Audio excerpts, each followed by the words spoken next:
ਸਤਿ ਸ਼੍ਰੀ ਅਕਾਲ। ਤੁਸੀਂ ਵੇਖ ਰਹੇ ਹੋ ਟੀਵੀ ਪੰਜਾਬ ਤੇ ਮੈਂ ਹਾਂ ਤੁਹਾਡੇ ਨਾਲ ਇੰਦਰਪ੍ਰੀਤ ਕੌਰ ਸੰਗੇੜਾ।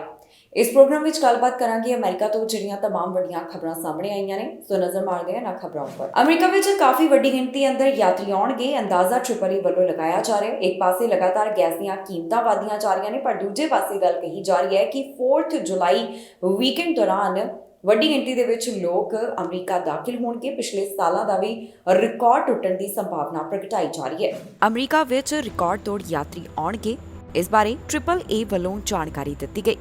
AAA ਦਾ ਕਹਿਣਾ ਹੈ ਕਿ 4 ਜੁਲਾਈ ਦੌਰਾਨ ਅਮਰੀਕਾ ਵਿੱਚ ਰਸਤਿਆਂ ਰਾਹੀਂ ਵੱਡੀ ਗਿਣਤੀ ਯਾਤਰੀਆਂ ਦੇ ਆਉਣ ਦਾ ਅੰਦਾਜ਼ਾ ਹੈ। ਉਹਨਾਂ ਨੂੰ ਲੱਗਦਾ ਹੈ ਕਿ ਇਸ ਤਰ੍ਹਾਂ 42 ਮਿਲੀਅਨ ਦੇ ਕਰੀਬ ਲੋਕ ਅਮਰੀਕਾ ਵਿੱਚ ਆਉਣਗੇ। ਇਹ ਜਾਣਕਾਰੀ ਉਹਨਾਂ ਵੱਲੋਂ 4 ਜੁਲਾਈ ਇੰਡੀਪੈਂਡੈਂਸ ਡੇ ਵੀਕਐਂਡ ਦੇ ਬਾਰੇ ਸਾਂਝੀ ਕੀਤੀ ਗਈ ਹੈ। ਉਹਨਾਂ ਕਿਹਾ ਕਿ ਇੱਥੇ ਜੋ ਰਿਕਾਰਡ ਤੋੜ ਗੈਸ ਦੀਆਂ ਕੀਮਤਾਂ ਵਿੱਚ ਵਾਧਾ ਹੋ ਰਿਹਾ ਹੈ, ਉਸ ਦੇ ਬਾਵਜੂਦ ਵੀ ਯਾਤਰੀਆਂ ਦੀ ਗਿਣਤੀ ਪਹਿਲਾਂ ਦੇ ਮੁਕਾਬਲੇ ਵੱਧ ਹੋਣ ਵਾਲੀ ਹੈ। ਮੌਜੂਦਾ ਸਮੇਂ ਅਮਰੀਕਾ ਵਿੱਚ ਐਵਰੇਜ ਗੈਸ ਪ੍ਰਾਈਸ $5 ਹੈ। ਅਜਿਹਾ ਪਹਿਲੀ ਵਾਰ ਹੋਇਆ ਜਦੋਂ ਇੰਨੀ ਜ਼ਿਆਦਾ ਕੀਮਤ ਗੈਸ ਦੀ ਦਰਜ ਕੀਤੀ ਗਈ ਹੋਵੇ। ਪਿਛਲੇ ਸਾਲ ਗੈਸ ਦੀਆਂ ਕੀਮਤਾਂ ਵਿੱਚ $2 ਦਾ ਵਾਧਾ ਦੱਸਿਆ ਗਿਆ ਸੀ। ਹੁਣ ਵੱਧ ਰਹੀਆਂ ਗੈਸ ਦੀਆਂ ਕੀਮਤਾਂ ਦੇ ਬਾਵਜੂਦ ਵੀ ਇਹ ਗੱਲ ਕਹੀ ਜਾ ਰਹੀ ਹੈ ਕਿ 2019 ਦੇ ਮੁਕਾਬਲੇ ਇਸ ਵਾਰ ਆਉਣ ਵਾਲੇ ਯਾਤਰੀਆਂ ਦੀ ਗਿਣਤੀ ਵਿੱਚ ਵਾਧਾ ਹੋਵੇਗਾ, ਜੋ ਕਿ 42 ਮਿਲੀਅਨ ਦੇ ਕਰੀਬ ਦੱਸੀ ਜਾ ਰਹੀ ਹੈ। ਇਸ ਬਾਰੇ ਅਮਰੀਕਨ ਆਟੋਮੋਬਾਈਲ ਐਸੋਸੀਏਸ਼ਨ ਨੇ ਅੰਦਾਜ਼ਾ ਲਗਾਇਆ। ਉਹਨਾਂ ਦਾ ਕਹਿਣਾ ਹੈ ਕਿ ਹਵਾਈ ਸਫ਼ਰ ਕਰਕੇ ਆਉਣ ਵਾਲੇ ਯਾਤਰੀਆਂ ਨੂੰ ਵੀ ਮਿਲਾ ਕੇ 47 ਮਿਲੀਅਨ ਦੇ ਕਰੀਬ ਲੋਕ ਆ ਸਕਦੇ ਹਨ। ਟ੍ਰੈਫਿਕ ਸਟਾਪ ਦੌਰਾਨ ਇੱਕ ਵਾਹਨ ਨੂੰ ਰੁਕਵਾਇਆ ਗਿਆ। ਚੈਕਿੰਗ ਕਰਨ ਤੇ ਬੱਚਿਆਂ ਦੀ ਸੀਟ ਦੇ ਹੇਠਾਂ ਤੋਂ ਵੱਡੀ ਮਾਤਰਾ ਵਿੱਚ ਨਸ਼ਾ ਬਰਾਮਦ ਹੋਇਆ। ਮੈਥਮਫੈਟਾਮਾਈਨ ਬਾਰਡਰ ਅਧਿਕਾਰੀਆਂ ਦੇ ਹੱਥ ਲੱਗਾ ਹੈ। $60,000 ਇਸ ਦੀ ਕੀਮਤ ਦੱਸੀ ਗਈ, ਜਿਸ ਨੂੰ ਪੈਕੇਜਸ ਵਿੱਚ ਬੰਦ ਕੀਤਾ ਗਿਆ ਸੀ। ਪੁਲਿਸ ਵੱਲੋਂ ਹੁਣ ਇਸ ਸੰਬੰਧੀ ਵਧੇਰੇ ਜਾਂਚ ਪੜਤਾਲ ਕੀਤੀ ਜਾ ਰਹੀ ਹੈ। ਬੱਚਿਆਂ ਦੀ ਸੀਟ ਦੇ ਥੱਲੇ $60,000 ਦਾ ਨਸ਼ਾ ਲੁਕੋ ਕੇ ਰੱਖਿਆ ਸੀ, ਜੋ ਕਿ ਬਾਰਡਰ ਪੈਟਰੋਲ ਏਜੰਟਸ ਦੇ ਹੱਥ ਲੱਗਾ ਹੈ। ਜੀ ਹਾਂ, ਬਾਰਡਰ ਅਧਿਕਾਰੀਆਂ ਵੱਲੋਂ ਜਾਣਕਾਰੀ ਸਾਂਝੀ ਕਰਦਿਆਂ ਦੱਸਿਆ ਗਿਆ ਕਿ ਉਹਨਾਂ ਵੱਲੋਂ ਵੱਡੀ ਮਾਤਰਾ ਵਿੱਚ ਨਸ਼ਾ ਬਰਾਮਦ ਕੀਤਾ ਗਿਆ, ਜੋ ਕਿ ਬੱਚਿਆਂ ਦੀ ਸੀਟ ਦੇ ਹੇਠਾਂ ਲੁਕੋ ਕੇ ਰੱਖਿਆ ਗਿਆ ਸੀ। ਇਸ ਬਾਰੇ ਹੁਣ ਬਾਰਡਰ ਅਧਿਕਾਰੀਆਂ ਵੱਲੋਂ ਸਾਰੀ ਜਾਣਕਾਰੀ ਸਾਂਝੀ ਕੀਤੀ ਗਈ। ਉਹਨਾਂ ਦੱਸਿਆ ਕਿ ਨਸ਼ੇ ਦੀ ਇਹ ਬਰਾਮਦਗੀ ਕੈਲੀਫੋਰਨੀਆ ਤੋਂ ਹੋਈ ਹੈ, ਜਿੱਥੇ ਉਹਨਾਂ ਵੱਲੋਂ ਬੱਚਿਆਂ ਦੀ ਬੂਸਟਰ ਸੀਟਸ ਦੇ ਹੇਠਾਂ ਲੁਕੋ ਕੇ ਰੱਖੇ $60,000 ਦੇ ਨਸ਼ੇ ਨੂੰ ਕਾਬੂ ਵਿੱਚ ਲਿਆ ਹੈ। ਏਜੰਟਸ ਦੇ ਦੱਸਣ ਮੁਤਾਬਕ ਉਹਨਾਂ ਵੱਲੋਂ ਵਾਹਨ ਰੁਕਵਾਉਣ ਵਾਸਤੇ ਸਟਾਪ ਲਗਾਇਆ ਗਿਆ। ਇਸ ਮਾਮਲੇ ਦੀ ਵਧੇਰੇ ਜਾਣਕਾਰੀ US customs and border protection ਵੱਲੋਂ ਸਾਂਝੀ ਕੀਤੀ ਗਈ। ਉਹਨਾਂ ਦੱਸਿਆ ਕਿ ਜਿਹੜਾ ਵਾਹਨ ਉਹਨਾਂ ਵੱਲੋਂ ਰੁਕਵਾਇਆ ਗਿਆ, ਉਸ ਵਿੱਚ 2 ਅਡਲਟ ਅਤੇ 2 ਬੱਚੇ ਸਵਾਰ ਸਨ। ਉਹਨਾਂ ਨੇ ਇਸ ਵਾਹਨ ਦੀ ਤਲਾਸ਼ੀ ਲਈ ਤਾਂ ਉਹਨਾਂ ਨੇ ਦੇਖਿਆ ਕਿ ਬੱਚਿਆਂ ਦੀਆਂ 3 ਸੀਟਾਂ ਦੇ ਹੇਠਾਂ ਨਸ਼ਾ ਲੁਕੋ ਕੇ ਰੱਖਿਆ ਸੀ। ਇਹਨਾਂ 3 ਸੀਟਾਂ ਦੇ ਥੱਲਿਓਂ ਉਹਨਾਂ ਨੂੰ ਕੁਝ ਪੈਕੇਜਸ ਮਿਲੇ। ਇਹ ਦੇਖਣ ਵਿੱਚ ਕ੍ਰਿਸਟਲ ਸਬਸਟੈਂਸ ਲੱਗ ਰਹੇ ਸਨ, ਪਰ ਬਾਅਦ ਦੇ ਵਿੱਚ ਪਤਾ ਚੱਲਿਆ ਕਿ ਇਹਨਾਂ ਪੈਕਟਾਂ ਵਿੱਚ ਮੈਥਮਫੈਟਾਮਾਈਨ ਹੈ। ਜਿਨ੍ਹਾਂ ਡਰਾਈਵਰਾਂ ਤੋਂ ਇਹ ਨਸ਼ਾ ਬਰਾਮਦ ਕੀਤਾ ਗਿਆ ਉਹ US ਸਿਟੀਜ਼ਨ ਦੱਸੇ ਜਾ ਰਹੇ ਨੇ। ਇਹਨਾਂ ਦੇ ਵਾਹਨ ਵਿੱਚੋਂ 30 ਪਾਊਂਡ ਮੈਥਮਫੈਟਾਮਾਈਨ ਬਰਾਮਦ ਹੋਈ ਹੈ, ਜਿਸ ਦੀ ਕੀਮਤ $60,000 ਦੱਸੀ ਗਈ। ਜਿਨ੍ਹਾਂ ਵਿਅਕਤੀਆਂ ਦੇ ਵਾਹਨ ਵਿੱਚੋਂ ਇਹ ਨਸ਼ਾ ਬਰਾਮਦ ਹੋਇਆ, ਉਹਨਾਂ ਦੀ ਪਹਿਚਾਣ ਅਜੇ ਤੱਕ ਪੁਲਿਸ ਵਿਭਾਗ ਵੱਲੋਂ ਜਾਂ ਬਾਰਡਰ ਅਧਿਕਾਰੀਆਂ ਵੱਲੋਂ ਜਨਤਕ ਨਹੀਂ ਕੀਤੀ ਗਈ। ਉਹਨਾਂ ਵੱਲੋਂ ਇਸ ਸਾਰੇ ਮਾਮਲੇ ਦੀ ਵਧੇਰੇ ਜਾਂਚ ਪੜਤਾਲ ਕੀਤੀ ਜਾ ਰਹੀ ਹੈ, ਜਿਸ ਤੋਂ ਬਾਅਦ ਬਾਕੀ ਦੀ ਜਾਣਕਾਰੀ ਉਹਨਾਂ ਵੱਲੋਂ ਦਿੱਤੀ ਜਾਵੇਗੀ। ਹੁਣ ਤੱਕ ਦੇ ਅਪਡੇਟ ਦੇ ਵਿੱਚ ਇਹੀ ਗੱਲਾਂ ਸਾਂਝੀਆਂ ਕੀਤੀਆਂ ਗਈਆਂ ਨੇ। ਇੱਕ ਮਾਂ ਵੱਲੋਂ ਆਪਣੇ ਬੱਚੇ ਨੂੰ ਗੱਡੀ ਵਿੱਚ ਹੀ ਛੱਡ ਦਿੱਤਾ ਗਿਆ। ਗਰਮੀ ਕਾਰਨ ਇਸ ਬੱਚੇ ਦੀ ਮੌਤ ਹੋ ਗਈ। 5 ਸਾਲ ਦੇ ਕਰੀਬ ਇਸ ਬੱਚੇ ਦੀ ਉਮਰ ਦੱਸੀ ਗਈ ਹੈ। ਦੱਸਿਆ ਜਾ ਰਿਹਾ ਹੈ ਕਿ ਟੈਕਸਸ ਵਿੱਚ ਜੋ ਇਸ ਸਮੇਂ ਕਾਫੀ ਜ਼ਿਆਦਾ ਗਰਮੀ ਪੈ ਰਹੀ ਹੈ, ਉਸ ਕਾਰਨ 3-4 ਘੰਟੇ ਤੱਕ ਬੱਚਾ ਗੱਡੀ ਵਿੱਚ ਰਿਹਾ ਤੇ ਉਸਨੇ ਦਮ ਤੋੜ ਦਿੱਤਾ। ਇੱਕ 5 ਸਾਲਾ ਬੱਚੇ ਦੀ ਗੱਡੀ ਵਿੱਚ ਮੌਤ ਹੋ ਗਈ। ਇਸ ਬੱਚੇ ਦੀ ਮਾਂ ਨੇ ਉਸ ਨੂੰ ਗੱਡੀ ਵਿੱਚ ਕਈ ਘੰਟਿਆਂ ਤੱਕ ਛੱਡ ਦਿੱਤਾ, ਜਿਸ ਤੋਂ ਬਾਅਦ ਉਸਨੇ ਦਮ ਤੋੜ ਦਿੱਤਾ। ਜਾਣਕਾਰੀ ਮੁਤਾਬਕ ਇਸ ਬੱਚੇ ਦੀ ਮਾਂ ਜਨਮ ਦਿਨ ਦੀ ਪਾਰਟੀ ਦੀਆਂ ਤਿਆਰੀਆਂ ਕਰ ਰਹੀ ਸੀ। ਇਹ ਮਾਮਲਾ ਟੈਕਸਸ ਨਾਲ ਜੁੜਿਆ ਹੋਇਆ ਦੱਸਿਆ ਜਾ ਰਿਹਾ ਹੈ, ਜਿੱਥੇ ਗਰਮੀ ਕਾਰਨ ਜਿਹੜਾ ਬੱਚਾ ਕਈ ਘੰਟੇ ਗੱਡੀ ਵਿੱਚ ਮੌਜੂਦ ਰਿਹਾ, ਉਸਨੇ ਦਮ ਤੋੜ ਦਿੱਤਾ। ਇੱਥੇ ਰਿਕਾਰਡ ਤੋੜ ਤਾਪਮਾਨ ਇਸ ਸਮੇਂ ਦੇਖਣ ਨੂੰ ਮਿਲ ਰਿਹਾ ਹੈ ਤੇ ਇਸੇ ਨੇ ਇੱਕ ਮਾਸੂਮ ਬੱਚੇ ਦੀ ਜਾਨ ਲੈ ਲਈ। ਅਥਾਰਟੀਜ਼ ਵੱਲੋਂ ਇਸ ਮਾਮਲੇ ਦੀ ਜਾਣਕਾਰੀ ਸਾਂਝੀ ਕਰਦਿਆਂ ਦੱਸਿਆ ਗਿਆ ਕਿ ਇੱਕ ਮਾਂ ਆਪਣੀ ਬੱਚੀ ਵਾਸਤੇ ਜਨਮ ਦਿਨ ਸੰਬੰਧੀ ਤਿਆਰੀਆਂ ਕਰ ਰਹੀ ਸੀ, ਜਿਸ ਵੇਲੇ ਉਸਨੇ ਆਪਣੇ 5 ਸਾਲ ਦੇ ਬੱਚੇ ਨੂੰ ਗੱਡੀ ਵਿੱਚ ਹੀ ਛੱਡ ਦਿੱਤਾ। ਜਾਣਕਾਰੀ ਮੁਤਾਬਕ ਮਾਂ ਤੇ ਧੀ ਗੱਡੀ ਵਿੱਚੋਂ ਨਿਕਲ ਗਏ, ਪਰ ਉਹਨਾਂ ਨੇ ਇਹ ਧਿਆਨ ਨਹੀਂ ਦਿੱਤਾ ਕਿ ਪਿੱਛੇ ਉਹਨਾਂ ਦਾ ਬੇਟਾ ਵੀ ਗੱਡੀ ਵਿੱਚ ਰਹਿ ਗਿਆ ਹੈ, ਜੋ ਕਿ ਗੱਡੀ ਦੀ ਬੈਕ ਸੀਟ ਦੇ ਉੱਪਰ ਸੀ। ਕੁਝ ਘੰਟੇ ਬੀਤ ਜਾਣ ਤੋਂ ਬਾਅਦ ਮਾਂ ਨੂੰ ਅਹਿਸਾਸ ਹੋਇਆ ਕਿ ਉਸਦਾ ਬੱਚਾ ਉਸਦੇ ਨਾਲ ਨਹੀਂ ਹੈ, ਤਾਂ ਫਿਰ ਉਸਨੇ ਉਸਨੂੰ ਲੱਭਣਾ ਸ਼ੁਰੂ ਕਰ ਦਿੱਤਾ।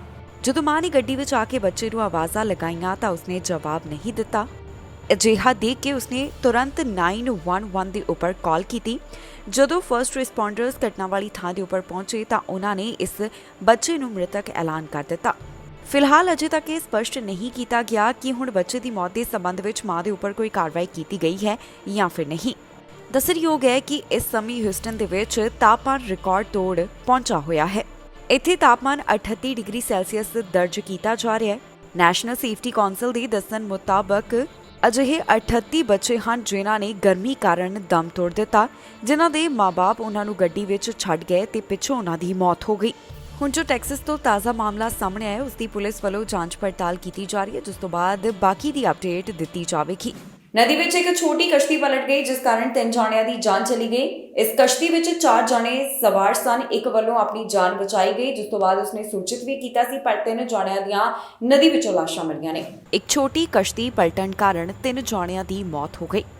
ਇਹ ਘਟਨਾ ਟੈਕਸਸ ਲੇਕ ਨਾਲ ਸੰਬੰਧਿਤ ਹੈ, ਜਿੱਥੇ ਛੋਟੀ ਬੋਟ ਪਲਟ ਗਈ ਤੇ 3 ਵਿਅਕਤੀਆਂ ਨੇ ਆਪਣੀ ਜਾਨ ਗਵਾ ਦਿੱਤੀ। ਅਥਾਰਟੀਜ਼ ਵੱਲੋਂ ਇਸ ਘਟਨਾ ਬਾਰੇ ਜਾਣਕਾਰੀ ਸਾਂਝੀ ਕੀਤੀ ਗਈ। ਉਹਨਾਂ ਦਾ ਕਹਿਣਾ ਹੈ ਕਿ ਇੱਥੇ ਜੋ ਤੇਜ਼ ਤੂਫਾਨ ਆਇਆ, ਉਸ ਕਾਰਨ ਨਾਰਥ ਟੈਕਸਸ ਲੇਕ ਵਿੱਚ ਇੱਕ ਛੋਟੀ ਬੋਟ ਪਲਟ ਗਈ, ਜਿਸ ਤੋਂ ਬਾਅਦ ਹਾਦਸਾ ਵਾਪਰ ਗਿਆ। ਕਾਉਂਟੀ ਸ਼ੈਰਿਫ ਦੇ ਆਫਿਸ ਵੱਲੋਂ ਦੱਸਿਆ ਗਿਆ ਕਿ ਇੱਥੇ ਇਹ ਘਟਨਾ ਸ਼ਨੀਵਾਰ ਰਾਤ ਨੂੰ ਵਾਪਰੀ। ਇਸ ਕਸ਼ਤੀ ਵਿੱਚ 4 ਜਣੇ ਸਵਾਰ ਸਨ। ਇੱਕ ਵੱਲੋਂ ਕਿਸੇ ਤਰੀਕੇ ਆਪਣੀ ਜਾਨ ਬਚਾ ਲਈ ਗਈ ਤੇ ਉਸਨੇ ਮਦਦ ਵਾਸਤੇ ਕਾਲ ਕੀਤੀ। ਇਸ ਤੋਂ ਬਾਅਦ ਟੈਕਸਸ ਗੇਮ ਵਾਰਡਨਸ ਵੱਲੋਂ ਇਸ ਵਿਅਕਤੀ ਨੂੰ ਰੈਸਕਿਊ ਕੀਤਾ ਗਿਆ, ਜਿਸ ਨੇ ਦਰਖਤਾਂ ਨੂੰ ਫੜਿਆ ਹੋਇਆ ਸੀ। ਇਸ ਤੋਂ ਬਾਅਦ ਦੇਖਣ ਦੇ ਵਿੱਚ ਆਇਆ ਕਿ 3 ਜਿਹੜੇ ਕਸ਼ਤੀ ਦੇ ਵਿੱਚ ਹੋਰ ਸਵਾਰ ਸਨ, ਉਹ ਕਿਤੇ ਗਾਇਬ ਹੋ ਗਏ। ਫਿਰ ਇੱਥੇ ਪਾਣੀ ਵਿੱਚ ਉਹਨਾਂ ਦੀ ਭਾਲ ਸ਼ੁਰੂ ਕਰ ਦਿੱਤੀ ਗਈ।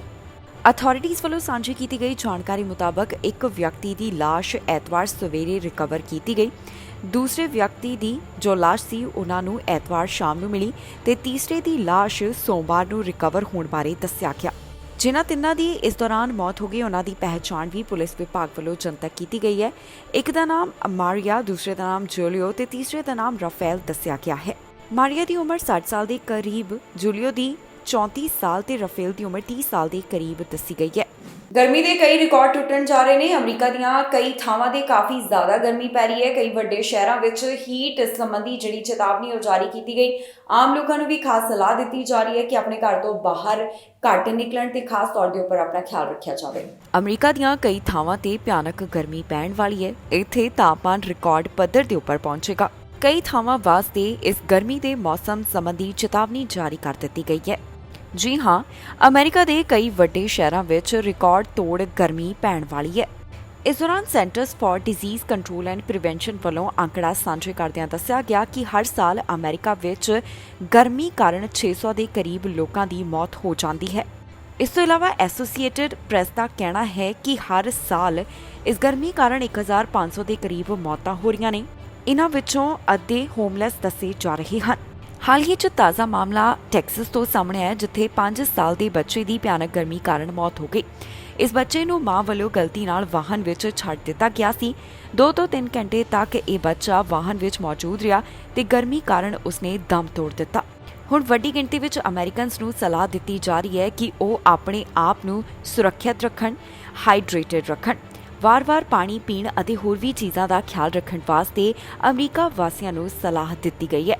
ਕਈ ਥਾਵਾਂ ਦੇ ਉੱਪਰ ਹਿਊਮਿਡਿਟੀ ਵਿੱਚ ਵੀ ਵਾਧਾ ਹੋਵੇਗਾ, ਜਿਸ ਮੌਕੇ ਤੇ ਖਾਸ ਖਿਆਲ ਰੱਖਣ ਵਾਸਤੇ ਕਿਹਾ ਜਾ ਰਿਹਾ ਹੈ। ਮੌਸਮ ਨੂੰ ਧਿਆਨ ਵਿੱਚ ਰੱਖਦਿਆਂ ਅਮਰੀਕਾ ਵਾਸੀਆਂ ਨੂੰ ਸਲਾਹ ਦਿੱਤੀ ਜਾ ਰਹੀ ਹੈ ਕਿ ਉਹ ਆਪਣੇ ਆਪ ਨੂੰ ਇਸ ਭਿਆਨਕ ਗਰਮੀ ਦੇ ਮੌਸਮ ਵਿੱਚ ਸੁਰੱਖਿਅਤ ਰੱਖਣ ਅਤੇ ਜਿਹੜੀਆਂ ਜ਼ਰੂਰਤ ਦੀਆਂ ਚੀਜ਼ਾਂ ਨੇ ਉਹ ਜ਼ਰੂਰ ਕਰਦੇ ਰਹਿਣ। ਇਹ ਸਨ ਕੁਝ ਖਬਰਾਂ ਜਿਹੜੀਆਂ ਅੱਜ ਦੇ ਦਿਨ ਅਮਰੀਕਾ ਤੋਂ ਸਾਹਮਣੇ ਆਈਆਂ। ਬਾਕੀ ਖਬਰਾਂ ਲਈ ਤੁਸੀਂ ਬਣੇ ਰਹੋ ਟੀਵੀ ਪੰਜਾਬ ਨਾਲ। ਫਿਲਹਾਲ ਮੈਨੂੰ ਇੰਦਰਪ੍ਰੀਤ ਕੌਰ ਸੰਗੇੜਾ ਨੂੰ ਦਿਓ ਇਜਾਜ਼ਤ।